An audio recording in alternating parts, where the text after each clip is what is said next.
Hello guys, this is your host Freddy Filipino sa America Vlog, YouTube channel at sa Facebook/Freddy. Hello Dabber Cats. Magandang araw po sa mga Dabber Cats. Okay? Kasi ito ay para sa ating lahat. Mga Dabber Cats na hanggang ngayon ay umaasa na magagamit na ng TVJ ang 8 Bulaga. Pero dahil sa pagkapanalo ng TVJ sa IPO na pinapaboran ang paggamit ng Itbulaga ay hindi pa rin tapos. Pareho silang gumagamit kasi ito ay Intellectual Property Office. So in this regard, ang ginawa ng unang TVJ through sa kanilang abogado si Attorney Buko de la Cruz, ay nag-file sila ng injunction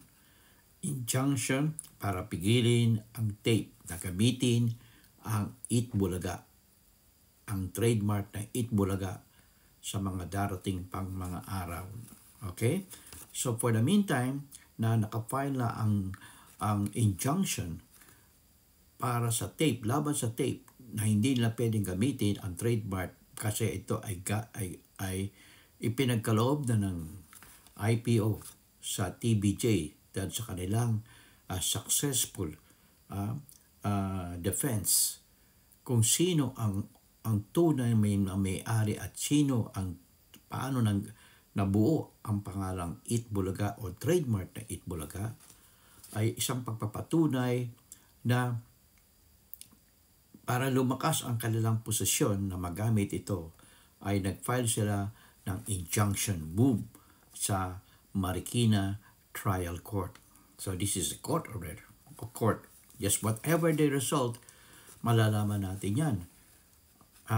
Looks like by early next year or January or February perhaps, ganyan. Hindi natin alam, no? It depends upon the court. Kailangan mag-antay tayo ng desisyon ng Marikina Trial Court. At ito ay dapat respetuhin at ikalang ng magkabilang panig, ang tape at ang TVJ.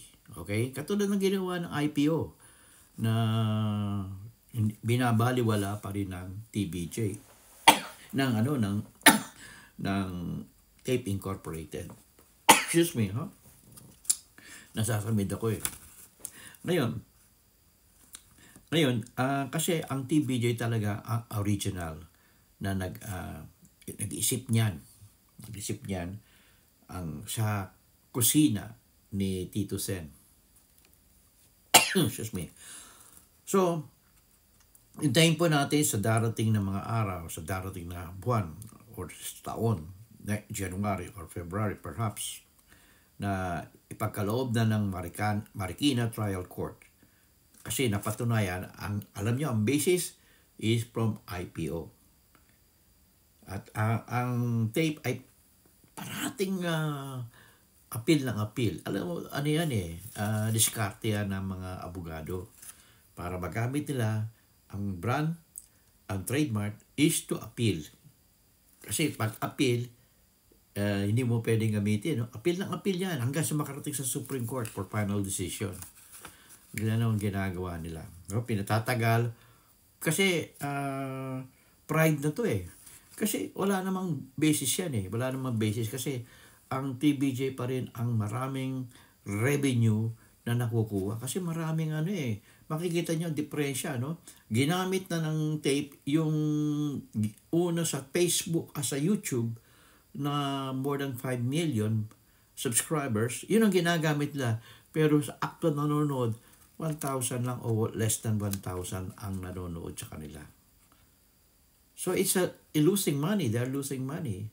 Ang TVJ ay hindi.